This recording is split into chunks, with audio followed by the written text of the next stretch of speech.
So, the Officer Tatum. Talked about him a little bit before. Not with that particular shirt, though. Holy shit. Talk about a LARPing shirt. He's blaming everything on BLM. Oh, Kiara Kara. Okay, I see. So let's see what all he's blaming on BLM. This should be good. So, Officer Tatum, take it away. This is just sad, man. This video is brought to you by the Officer Tatum Store, the Officer. And let's get into this. So people have been asking me to make a video about this to Only 10 seconds of ads. Surprising. The demise and the sad state of affairs in some of these inner cities across the country. I mean, I am at a loss for words as to how I feel about young kids getting mowed down in the streets by thugs, gangbangers, and unnecessary violence. Black on black violence is a misdirection to avoid talking about systemic issues which cause crime in these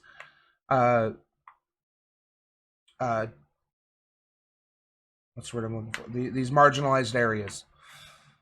So yeah, while gang violence and that is a tragedy and is something that we need to fix, it's not currently the focus of Black Lives Matter because it is a much larger issue than a lot of conservatives want to make it out to be.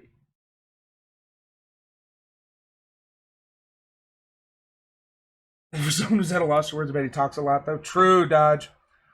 What systemic issues are present there today? Oh, just the usual suspects of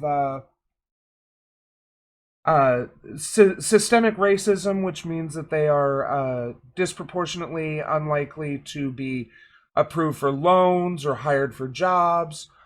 The poor neighborhoods they're brought up in. The war on drugs, which disproportionately targets black and brown people, which leads to greater single parenthood and child abandonment.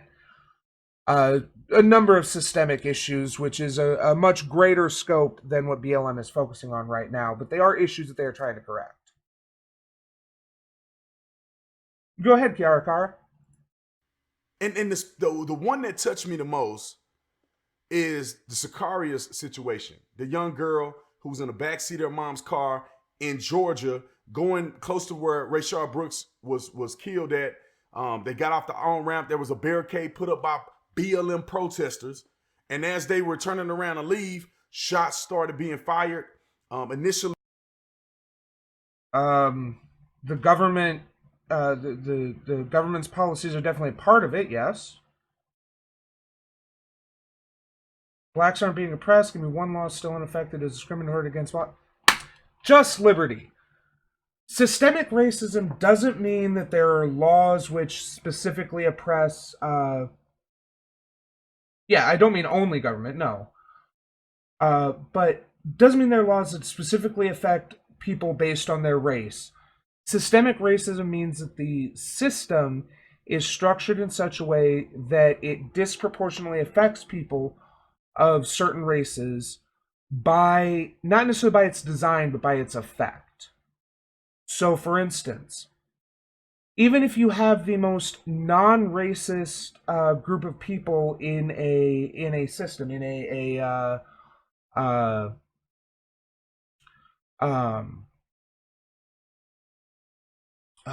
god, the most non-racist group of people in a bank. If two identical people with the same credit scores go in, but one is black and one is white, the black person is going to get a much higher interest rate than the white person. So, are there any studies that show that people today with equal financial situations are denied loans just because of their skin, or is it the loan thing a result of black people mostly being denied loans because sadly a big part of them are in poverty? It's both. Like I just said, there are studies which show that given identical credit scores, identical histories, black people will get higher interest rates and are less likely to be approved for a loan than white people in similar situations. Although, yes, a part of it is that many of them are in poverty, yes. There's very little systemic racism in government. Systemic racism doesn't necessarily mean laws would specifically call out and discriminate against black people or other races or specifically promote white people.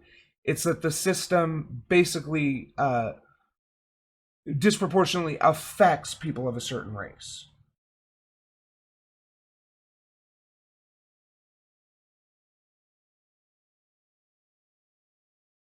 Bullshit. Systemic racism isn't congenial with the definition of racism. Uh, I think you may be using an outdated definition of racism. So the Merriam-Webster, which is like the uh, I believe that race is the primary determinant of human traits and capacities and that racial differences produce an inherent superiority of a particular race. A doctrine or political program based on the assumption of racism and designed to execute its principles. A political or social system founded on racism, racial prejudice, or discrimination. Our system in America was based on racism. We have done a great deal to correct this over the last century or two, but there are still many aspects of our society which are racist. Yeah, exactly. I rate lump. Plenty of systemic racism, but very little de jure racism. There are many disparities between ethnic groups. For example, the Asian community have a higher disproportionate median household income relative to blacks and whites. That's because the majority of Asian people who emigrated to America had the wealth to immigrate, whereas the majority of black people were shoved into boats, as many as they could fit, and brought over here against their will. So yes, I would expect a disproportionate amount of Asian people, or a disproportionate number of Asians to be wealthy, especially as compared to black people, because for the most part, obviously there are exceptions like refugees and the like. Only those who had the wealth to come over here were able to come over here. Same with many Nigerians and other Africans who have immigrated in the last like 40 or 50 years. Many of them tend to be more educated and more intelligent than your average, uh, I guess, native African American, although that feels like a really weird mix of terms. But people who've been here for generations because, again, they had the wealth and means to make the trip over here. They weren't shoved in a boat and forced to come over here. There's no excuse for anyone not to succeed as long as they don't do anything stupid. I wish I lived in your world, Ogre Warlock, because that's simply not true. Is a failed argument. Why don't Latin people have higher incomes if they are migrants too? Because they don't have to cross an ocean.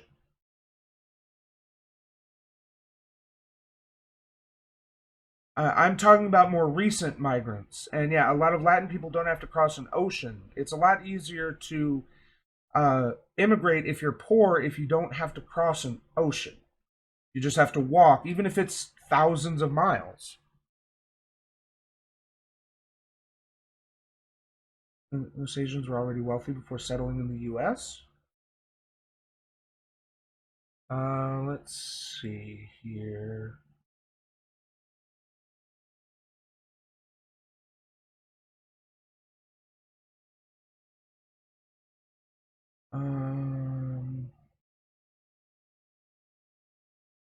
No justice.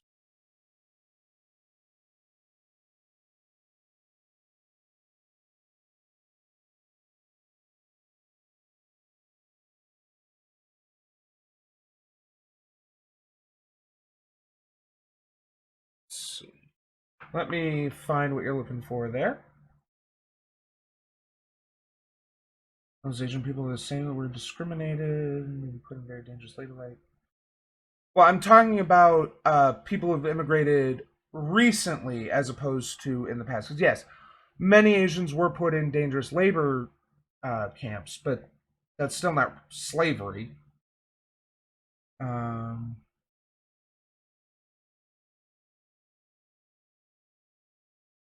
themselves out of poverty. You can't blame that on historical scourges. Individuals can lift themselves out of poverty. Individuals can be exceptional, but that doesn't necessarily mean that there isn't a system working against them.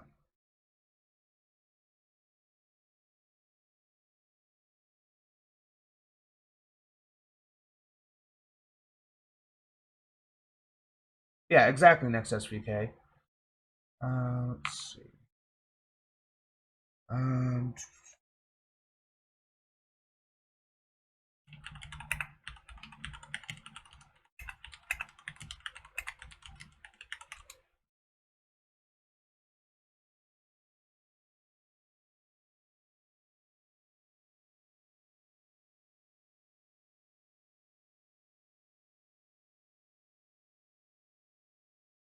um,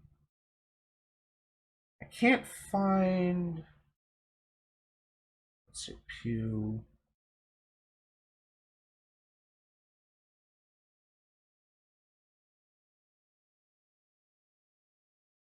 Okay.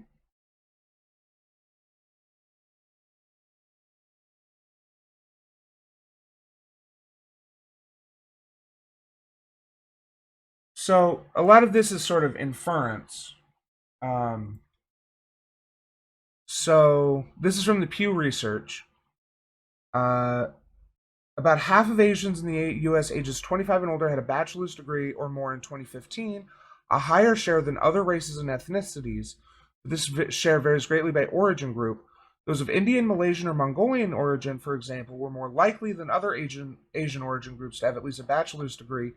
By comparison, fewer than 20% of Cambodians, Hmong, Laotians, Bhutanese had a bachelor's degree or more. Roughly a third of all Americans ages 25 and older had a bachelor's degree or more. You notice that Cambodians, Laotians, these would have been refugees from the conflicts in Southeast Asia, whereas those from India, Malaysia, Mongolia would have chosen to immigrate here. In part reflect the levels of education immigrants bring to the U.S. For example, 72% of U.S. Indians had a bachelor's degree or higher in 2015. Many of them already had a bachelor's degree when they arrived in the U.S. with a visa for high skilled workers, such as an H-1B visa. H-1B visas require a bachelor's degree equivalent have gone to Indians since 2001. Large majority of Japanese, Filipinos, and Indians spoke English proficiently in 2015. By contrast, Bhutanese and Burmese, some of the lowest rates of English proficiency. Again, uh, refugees versus chosen to immigrate. Another race reflecting wide disparities in income among Asian origin groups. Asian households in the U.S. had a median annual income of $73,060 in 2015, higher than the $53,600 among all U.S. households. Only 4 Asian origin groups had household incomes that exceeded the national median for Asian.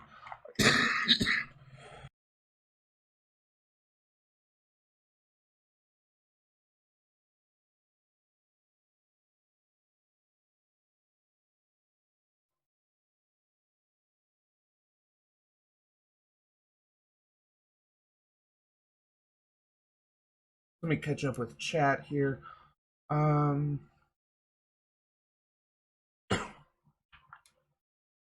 right, but there's a big difference between getting smuggled in and having the money to move here and go through our immigration and set up a household.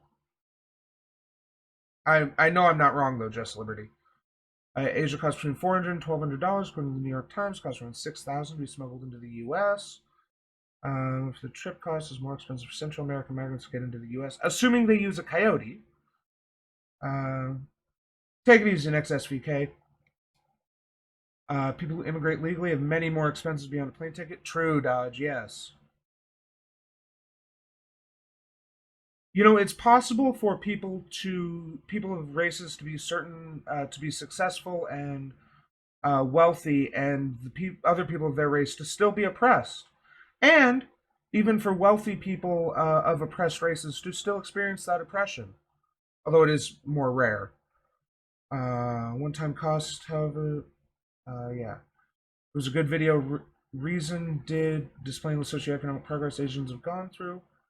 Is it if that progress is attained via immigration rather than bootstrapping? Right. That's redundant to what I asked. You're making a mountain out of a molehill. Like I said, it's okay to be wrong. Also, back to my first question, you haven't been able to provide me one discriminatory law against blacks that is still. Oh, there's no explicit laws which are in effect explicitly discriminating against blacks, but it's the system which, through a variety of very complex factors, disproportionately discriminates against black and brown people. Blacks who live and stay in the United States weren't allowed. That doesn't mean that the conditions 200 years ago don't have knock-on effects. And remember that 100 years ago was the Jim Crow era, which ended approximately 50 years ago. So there are people alive today who don't need Viagra, who are um, there are people alive today who don't need Viagra who remember living under Jim Crow. That has impacts. And also, the war on drugs disproportionately affects black and brown people as they are targeted by police for their uh, for drug offenses. It doesn't matter that they weren't alive 200 years ago. Are wealthy people who are benefiting from general uh, from systemic wealth and generational wealth, does that not matter that they weren't alive 200 years ago? The war on drugs disproportionately affects black and brown people to an untold degree, to a great degree.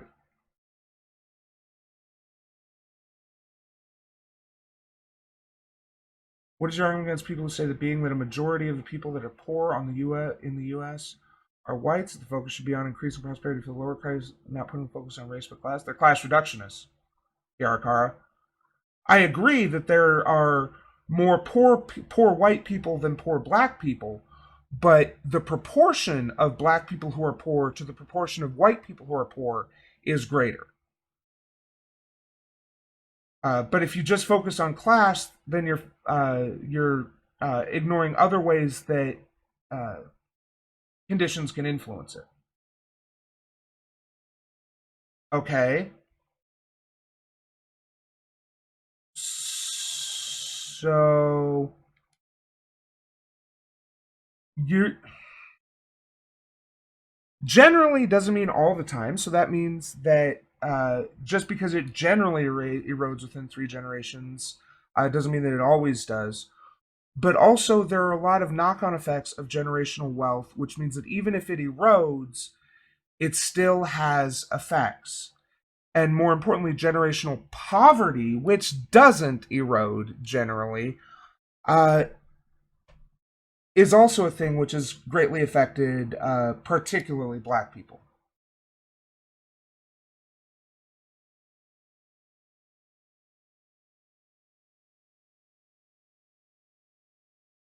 Disparities in classes doesn't necessarily imply discrimination or oppression. That's the simple fallacy that's thrown around too much.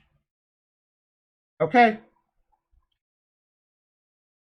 Uh, if so, I don't have I have a bunch of data on crime and the way that is disproportionately, but I've been really bad about holding on to studies and things I read, which I need to change.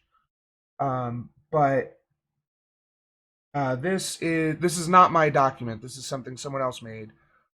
But this talks about the disproportionate effect of uh, crime enforcement on black and brown people, even when uh, what's the word I'm looking for here? Controlling for race and socioeconomic status, how it still disproportionately affects um, black and brown people. But I need to do some more research into the effects of get some actual studies here for um, But unless you can provide studies showing that um, generational wealth doesn't have any effect and generational poverty doesn't have any effect, uh, I'm not wrong here. I know I'm right. How do they?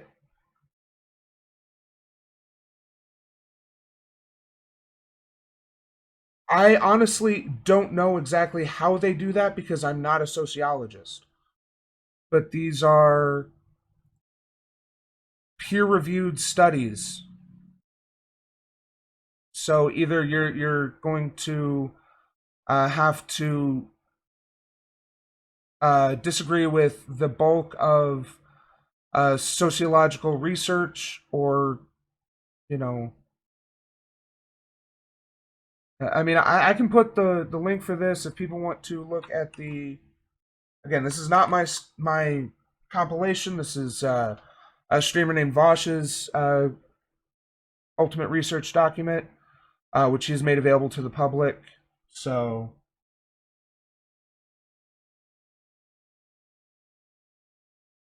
from what I understand, it's multivariate regression analysis is the technique they use. I don't know what that is, again, because I'm not a sociologist. I didn't take sociology classes, but it's how they control for these.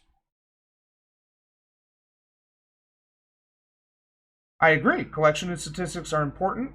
That is why they put their methodology and everything in the studies. So, and the person who compiled this list is a sociologist. So, uh, well, I don't understand it because I haven't had that training. I haven't looked into it enough. This is, yeah. So, anyway, now that we've had that discussion for 20 minutes, let's get back to Officer Tatum. Do you agree that certain urban black communities are being hogtied by government restrictions like the war on drugs, government dependency, economic self-defense is key to progress? Social cultural, blacks have larger appeal to the entertainment industry relative to other ethnic groups. The pernicious sources comes from the U.S. federal government.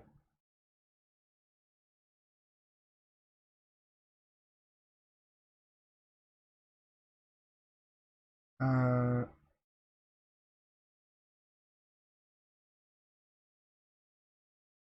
I mean, I would agree. It's. I would argue that it's sources more local than the federal government, which is causing these issues like policing and um, private institutions like loan officers and or loan systems and hiring practices. Because I mean, we all know about the infamous study of uh, how if you have a black name, you're less likely to get a callback than if you have a white name. So, and do not bring up the Ben Shapiro study where they tested it with traditionally black last names like Jefferson or Washington, because that was not good data. How is policing keeping black communities in poverty? Because they overwhelmingly police black communities, which leads to great disproportionate arrests for the crimes they commit and disproportionate sentencing when they are committed, which causes issues with people to get on their feet, and also leads to single parenthood, which we all know single parenthood causes a great deal of issues.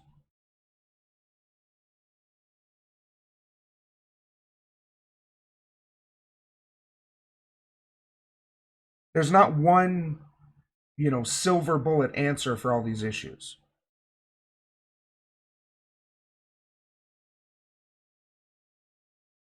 I thought, and I think a lot of people were reporting that they shot directly at her car, but that wasn't necessarily the case. I think it was a shootout between two individuals. Multiple shots hit her car, and the young girl, Sakaria, got shot in the process. She literally. This is something else I need to look a little deeper into, see if there's any more information. But this was an absolute tragedy. When when I first started looking into this, I hadn't heard anything about it being a shootout between people. This may just be his, gang criminal violence is the issue with black people narrative. But I don't. It is still a horrible tragedy that shouldn't have happened. On high crime neighborhoods, or does the presence of cops creates the high crime numbers? So it's both. So you look at the what I've heard how it happens is um you look at like for a very simplistic version of it, you look at two areas uh and they have approximately equal crime, but one is a little bit higher than the other. So you put uh usually because that is a poorer area. You put the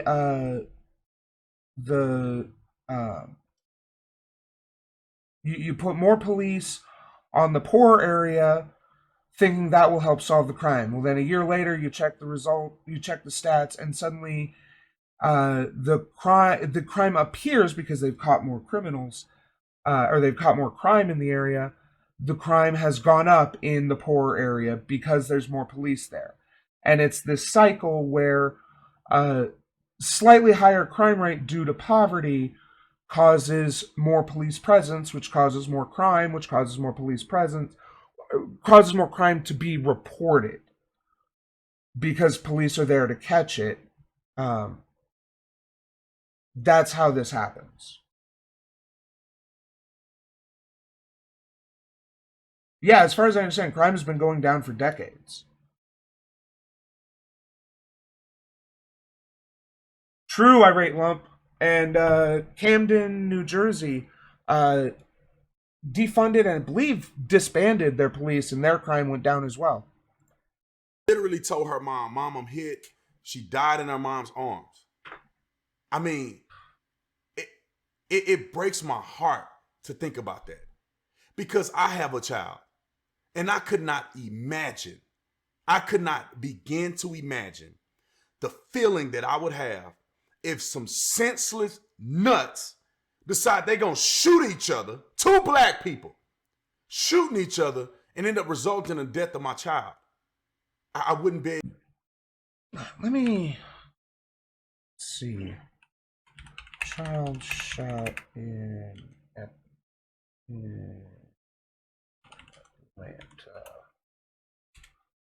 Let's see. Yeah, here we go. So let me Sequoia Turner.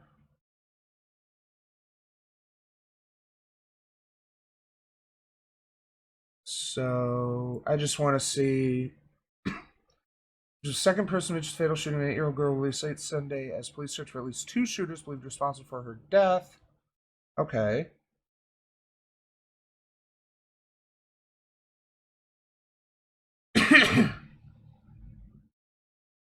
um. Okay. But is there any indication they were shooting at each other and she got caught in the crossfire?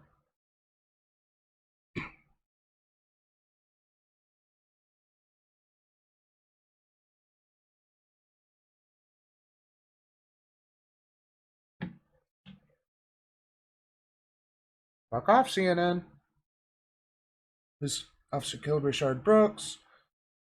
Um, somebody saw something.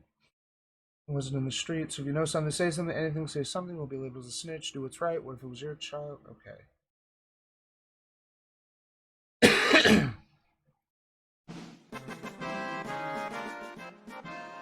Thanks for the follow, Irate Lump. Crime cycle like that when crime is going down. I heard about the case in New Jersey, and they just replaced the police department for what I heard.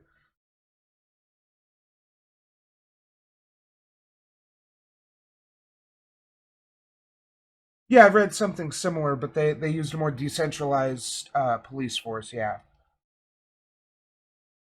Um. Okay.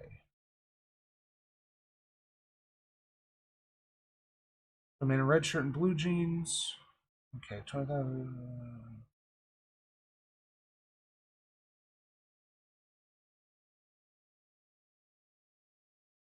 Okay, so as far as I can tell in my very brief little research here, he's just assuming that uh, this was a crossfire situation. Not saying that's impossible or anything. Just saying he's assuming that. Able to, I wouldn't be able to deal, man. I wouldn't be able to deal with that.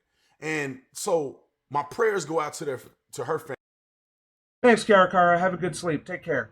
family. And she's not the only one. Even that day, she wasn't the only one that lost her life. There were several other people that died, and multiple people were shot. But the reason why I'm making this video primarily because I want us as a community to support her mother, because that is a tough loss. Not only is it going to be difficult burying your own child, but to even proceed after that. And so there's a GoFundMe for her family. We've communicated with her family. I'll put the link in the description section. So if you find it on your heart to support them, go to the description section, link in the GoFundMe, and donate.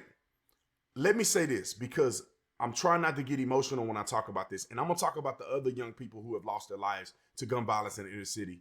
But let's talk about this for a minute. They raised tens of millions of dollars for George Floyd in a matter of weeks.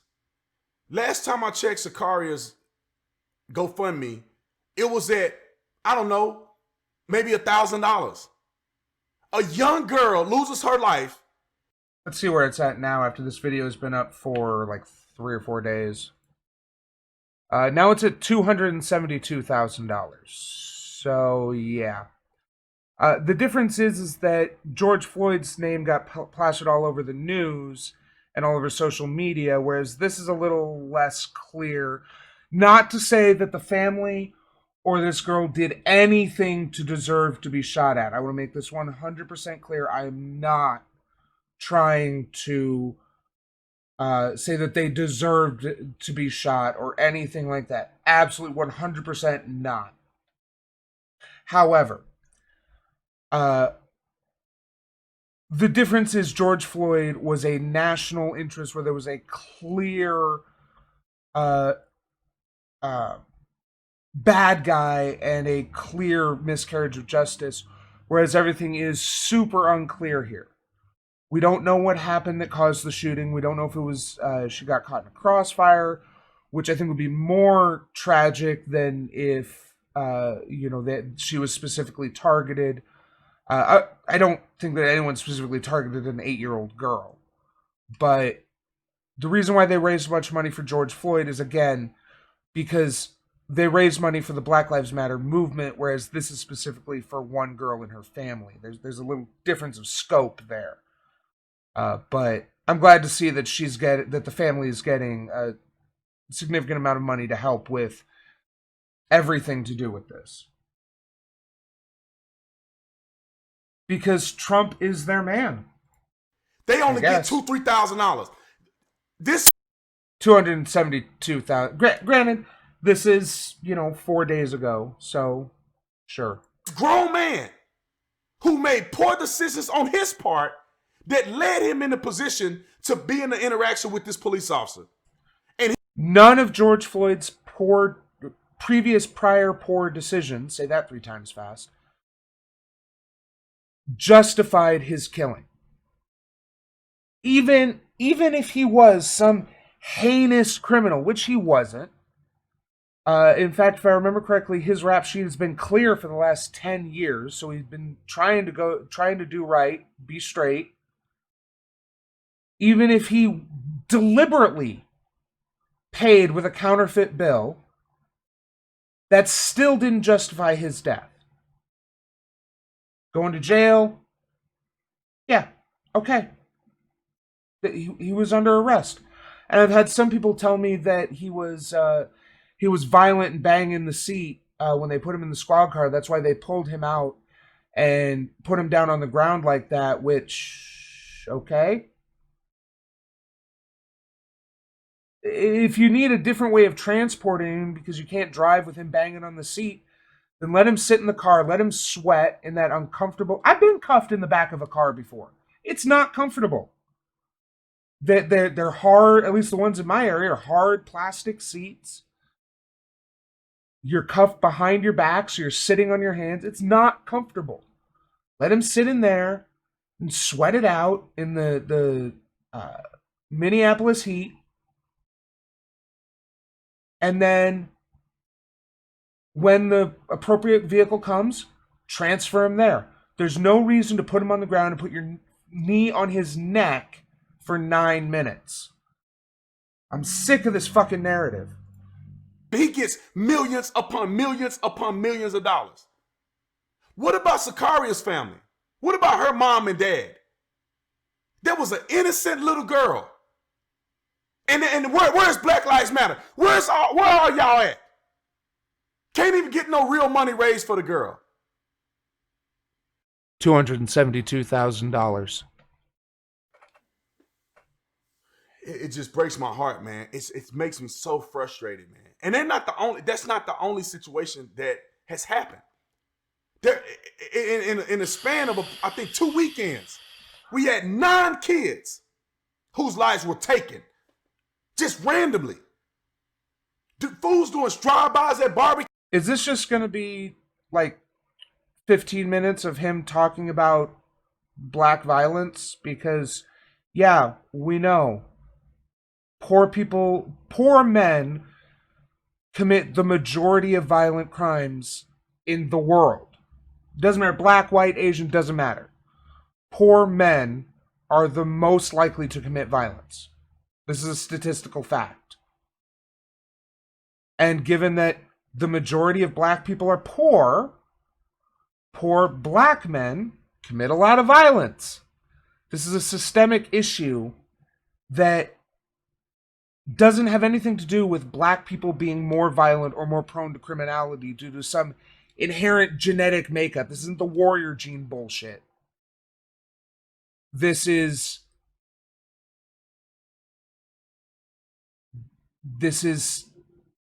poverty manifesting its problems. This is capitalism creating poverty, creating crime. Accused? Come on, man. And what do the same politicians say? We got to do better. We got to do better. We got to do better. Y'all been saying this for decades. What are you actually going to do? Clearly, gun legislation don't work. Chicago has the strictest gun laws in the country, and they have the most gun violence. What are you going to really do? Now, I'll tell you what you should be doing. You should be changing the narrative. You should be holding people accountable. You should take your behind in the community and talk to the people that you work for and say enough is enough. Oh, boy. Problem is that the organizations that want to reach out to these communities don't have the fucking money because we're spending billions a year on cops who go into those same communities, shove black and brown men into the ground, stand on their necks, and then throw them in jail when they don't die. That's why we're calling to defund the police. To take some of that money we're spending on these violent paramilitary thugs, and instead of sending them into these neighborhoods, send proper community response teams into these communities to help prevent the crimes from happening by removing the conditions which create crime, helping to alleviate poverty, helping to create employment opportunities in and around these communities. Because that's a big problem, is that a lot of these communities don't have places where you can work easily. We have shit public transportation, so you got to go deeper into the city, which is harder to do if you can't afford a car, can't afford gas, or because of some stupid shit you did as a kid, you can't get a license, and the bus stops running at 8 o'clock at night. How are you going to work a second shift job or having a third shift job if the bus stops running before you got to go to work and doesn't start running until hours after you get off? These are all issues which lead to poverty, which the police can do nothing about because it's not in their mandate. And moreover, it's not something they're going to try to do. But the organizations that are trying to do it don't have the money. That's what Black Lives Matter is trying to do is create these organizations to create the opportunities so that young kids in these disadvantaged communities don't turn to crime. But it's something the city can also do by improving their public transit infrastructure. I know that one big option was loan forgiveness for people who open businesses in these disadvantaged communities and operate for at least 3 years, which is fine if you can get a loan, but it doesn't help people to build their community. This no snitching stuff is over. We need to focus on us. Stop worrying about them doggone police. We don't need to be defunding. This is what the leaders should be saying in that city. We don't need to be worried about defunding the police. We should be defunding the criminal element in our own communities first. They the one out here hurting our babies, not the police. Except the police are hurting your babies. They're killing and imprisoning disproportionate numbers of black and brown people. And by defunding the police, we free up funds to help these community programs, to improve public infrastructure. That's the whole deal. I'm sick of this fucking narrative. It irks me. 2 weekends. More kids have been killed in the inner city in just 2 weekends than the last 2 years of police-involved shootings that have killed adult men who, majority of them, are committing crimes. You're talking about in 2 weekends, we have more children die at the hands of thugs than we have adults who are thugs. Fucking hate Uncle Toms like this motherfucker. behaving improperly who are unarmed and killed by police in 2 years. 2 years. What's that, 104 weeks? 104 weeks is 2 weeks. Come on, man. Y'all, I don't know what to say anymore. It is getting to a level of sheer embarrassment. And people always tell me, Brandon, you need to go out there to Yeah, you are pretty embarrassing. Chicago. I don't live there. All I can do is facilitate things like Blexit and other things where we can put people that live there on the streets, getting them involved in the community. I can go. See, he knows the solution. To get people to infuse money into these areas and give them the opportunities. But you even as just shy of 1 million subscriber YouTube channel, you don't have the resources to fund the community programs that are needed to help these communities. Maybe you might have the funds to help one neighborhood, a block or two of families. But that's not going to help the whole neighborhood. But if we take, some portion of the police budget and put it into community centers, into public transit, into these opportunity creation mechanisms to help the average person in these communities, that will help to raise that will help to decrease crime and raise the likelihood that they will be able to get out of poverty. As it is now, only people, speaking about black people, only people who can rap, who can play a professional sport, or who happen to luck into meeting the right people are able to get out of the hood. Or if they are exceptionally strong-willed and able to, have the opportunity to get a job so they can save up money to start their own business or get out or what have you. That they like to point to individuals who escape from poverty as like, see, anybody can do it. Yeah, anybody can do it. But not everybody can do it. And as long as disproportionate numbers of them live in poverty, we're going to see this disproportionate crime. Once or twice, but I don't live in Chicago. That's not my responsibility. My responsibility is to make videos like this to wake people up, to get them thinking. Because to be honest, the fastest way to change this is not going to be through law enforcement. It's not going to be through some program that they set up and facility that they pay for. It's going to be a cultural rethinking. It's going to be. See, this is what bothers the fuck out of me, is this white supremacist assumption that there's something wrong with the way black people think, and they just need to think more like white people and that they'll solve their issues. No. It's material conditions. They're born into poverty. They look around them and they see there's a $7.25 an hour job at the Quickie Mart. You can walk 3 miles into town for maybe a $10 or $12 an hour job, if you can make it in there. Or sell drugs, pimp women, rob stores. You work for an hour or two a day and make bank. It's not that they're more prone to criminality. It's not that black people inherently glamorize criminality or this lifestyle. It's that this lifestyle is one of the surest ways to wealth in these areas because they lack access to opportunities that other people took for granted. Personal responsibility. That's what's going to change these things. True, irate lump, yeah. White supremacist, somebody, dude, the guy is black. Why are you this adamant? There's no oppression. It's non-existent. Just liberty, you're wrong. There is oppression. It exists.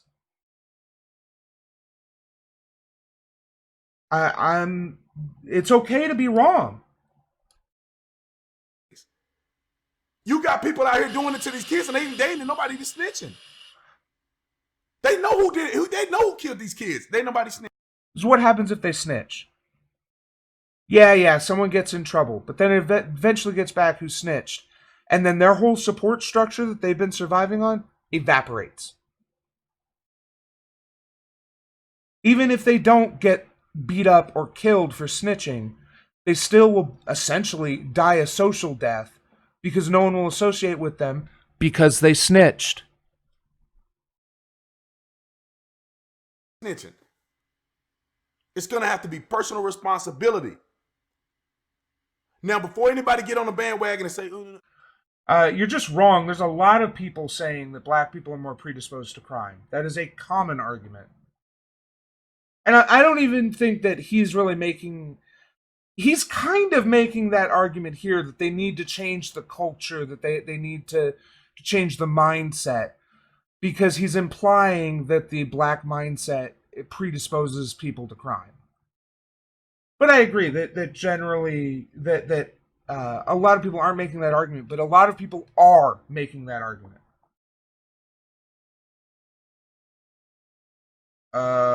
People like Ben Shapiro, Jordan Peterson tended to make that kind of argument. It's a pretty common argument.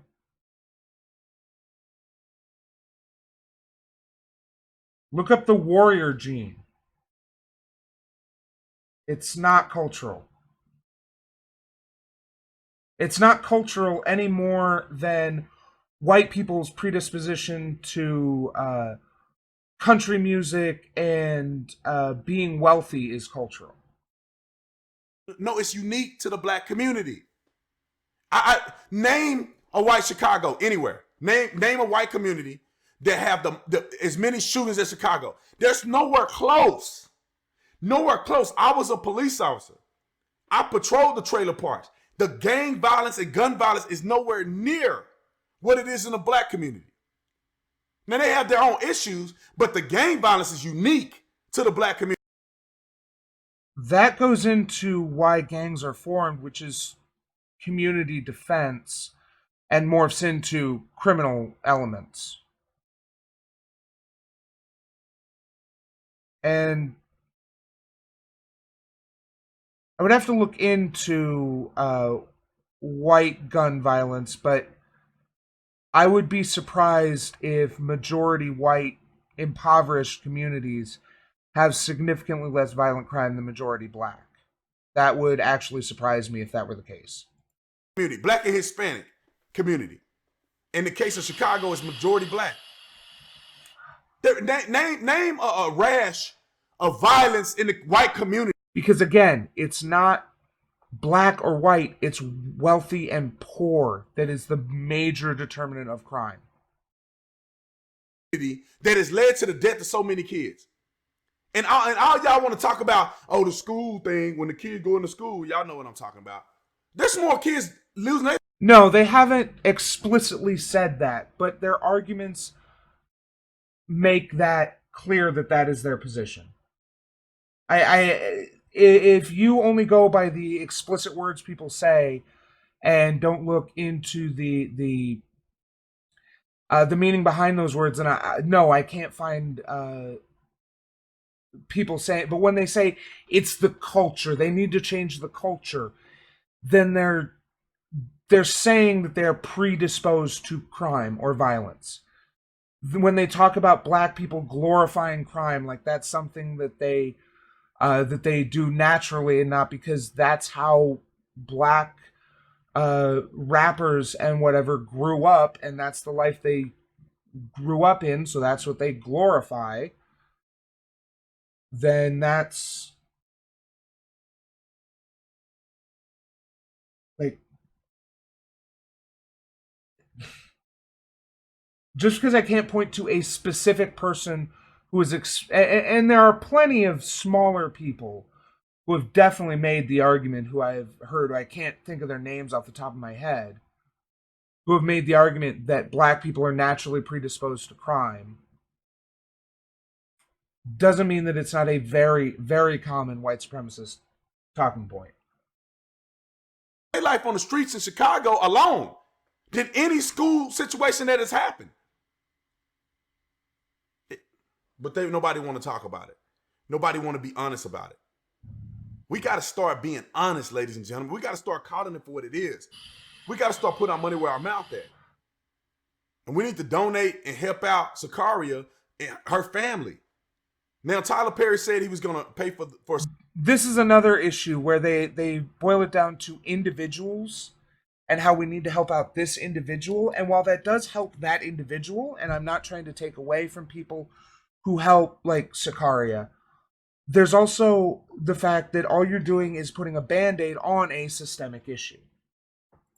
Some of the burial, but I mean, she still need a headstone. She still need all of these things. Their car is totaled. Their car is totaled. It's shot up. They took a car for evidence. Her mama don't have a phone because they had to take her phone for evidence. She needs a phone. She needs a car. At least something to get her started. You know, we knew somebody in the area. This is boring. Or knew somebody that knew somebody there. Yes, they got the money. You got it. It will help them. And I feel tremendously for Sakaria's family. And it was a horrible tragedy that shouldn't happen.